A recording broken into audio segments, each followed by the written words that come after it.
कोई भी अगर दुष्कर्म किया है, हत्या किया है, ऐसा व्यक्ति चाहे वह यादव हो चाहे वो ब्राह्मण हो, वो बिल्कुल बख्शा ना जाए, क्योंकि हत्यारा हत्यारा होता है, वो किसी जात, किसी धर्म, किसी मजहब का नहीं होता। कहूंगा भाई यादव हमारे भाई है, मैं क्यों कहूंगा, हम लोग भारत के हैं, हम लोग हिंदू हैं, हम लोग सनातनी हैं, वो हमारे भाई हैं, तो मैं ऐसा कतई नहीं कहूंगा। और तमाम अच्छे अच्छे पोस्टों पे हमारे यादव भाई बैठे हुए हैं, वो हमारे सनातन धर्म के हैं, हमारे भाई हैं, और जल्द ही हिंदू राष्ट्र घोषित होने वाला। स्वामी जी, क्या हिंदू राष्ट्र घोषित होने की तारीख भी तय हो गई है?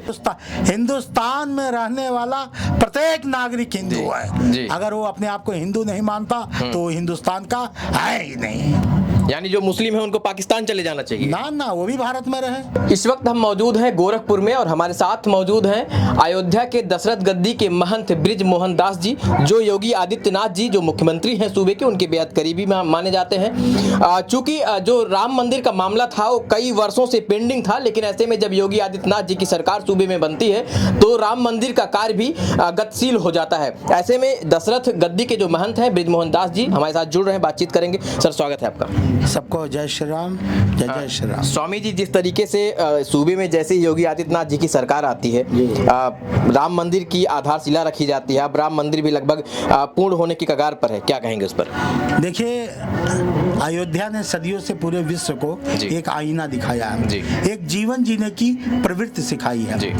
और कई वर्षों के संघर्ष के बाद सुप्रीम कोर्ट में सब जजों ने एक स्वर में इस बात को माना कि आज से रामलला जहाँ विराजमान है वही स्थान उनकी जन्मभूमि है, वहाँ पे उनका भव्य और दिव्य मंदिर बनना चाहिए। इसको देखते हुए उन्होंने एक ट्रस्ट का निर्माण कर दिया। उस ट्रस्ट के तहत अयोध्या में राम जी का भव्य और दिव्य मंदिर का कार्य प्रारंभ है, बहुत तेजी से चल रहा। अब समय आ गया है, मंदिर अपने रूप को ले चुका है, और 24 जनवरी को हमारे रामलला सरकार अपने भव्य और दिव्य मंदिर के अंदर विराजमान होंगे, जिसको देखते हुए पूरी अयोध्या को दुल्हन की तरह सजाने का काम हमारी सरकार कर रही है। यशस्वी योगी जी एकदम बिल्कुल लगे हुए हैं। अयोध्या का रोडों का चौड़ीकरण, अयोध्या में भव्य एयरपोर्ट का निर्माण, मेडिकल कॉलेज का निर्माण, तमाम 5 स्टार होटलों का निर्माण, जगह जगह बत्ती, सब मंदिरों को रिपेयरिंग कराना, सारे काम चल रहे हैं। अब अयोध्या अपने चरमोत्कर्ष पे जा रही है, और मेरा मानना है यह राम मंदिर ही नहीं अपितु राष्ट्र मंदिर बनकर पूरे विश्व पे छाने वाला है। स्वामी जी, कुछ लोग ऐसे भी हैं जो लगातार ये कहते हैं, तो थोड़ा सा ज्ञान के लेवल से ऊपर उठकर कहते हैं कि मंदिर में केवल भिखारी बैठते हैं, वहां पर ना तो जो बीमार होते हैं उनका इलाज किया जा सकता है, ना गरीबों को शिक्षा दी जा सकती है। ऐसे लोगों को आप क्या कहेंगे?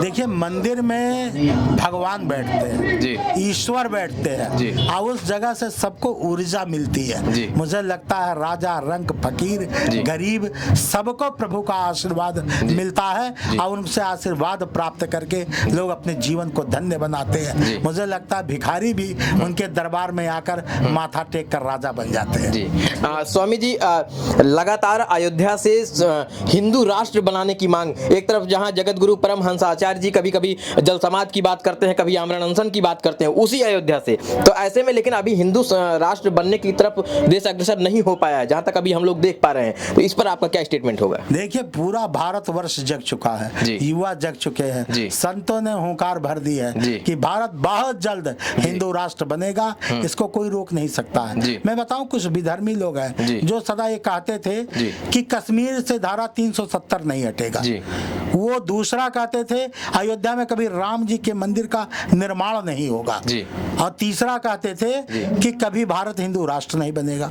तो नंबर 1, कश्मीर से धारा 370 हट गया, उनको चटकना लगा। नंबर 2, अयोध्या में राम जी का मंदिर बन गया, उनको चटकना लगा। अब तीसरा चटकना बहुत जल्द लगने वाला है, क्योंकि भारत का हर व्यक्ति जग चुका है, और वो यही चाह रहा है भारत जल्द से जल्द हिंदू राष्ट्र बने, और बहुत जल्द ही हिंदू राष्ट्र घोषित होने वाला। स्वामी जी, क्या हिंदू राष्ट्र घोषित होने की तारीख भी तय हो गई है? तारीख तो नहीं तय है, लेकिन जिस तरह लोग पहले कहते थे कि रामलला हम आएंगे, मंदिर वहीं बनाएंगे, तारीख नहीं बताएंगे, वही लोग आज फिर कह रहे हैं कि हिंदू राष्ट्र कब घोषित होगा, तारीख बताइए। तो मैं कह रहा हूँ थोड़ा सब्र धरो, बहुत जल्द हिंदू राष्ट्र घोषित हुआ। ये संतों का संकल्प है, हिंदू भारत में रहने वाले सभी हिंदुस्तानियों का संकल्प है कि भारत बहुत जल्द हिंदू राष्ट्र घोषित होने वाला है। स्वामी जी, बहुत सारे लोग कहते हैं कि जब हिंदू राष्ट्र की बात होती है तो संविधान की दुहाई देते हैं, कहते हैं हिंदुस्तान धर्मनिरपेक्ष है, या हिंदू मुस्लिम सिख ईसाई आपस में सब भाई भाई। तो ऐसे में जब सब आपस में भाई भाई हैं तो ईसाई मुस्लिम सिख ये लोग कहाँ जाएंगे फिर? अरे भाई, हिंदू राष्ट्र में वो भी रहेंगे और क्या। लेकिन हिंदू राष्ट्र जो एक टैग है, जो हिंदू राष्ट्र एक परिभाषा है, जो हिंदू राष्ट्र हिंदुस्तान की पहचान है, वो बन जाएगा। पूरे विश्व को ये पता रहेगा कि ये हिंदुओं का राष्ट्र है, हिंदुओं का देश है। और ऐसे भी लोग जानते हैं हिंदुस्तान में रहने वाला प्रत्येक नागरिक हिंदू है। अगर वो अपने आप को हिंदू नहीं मानता तो वो हिंदुस्तान का है ही नहीं।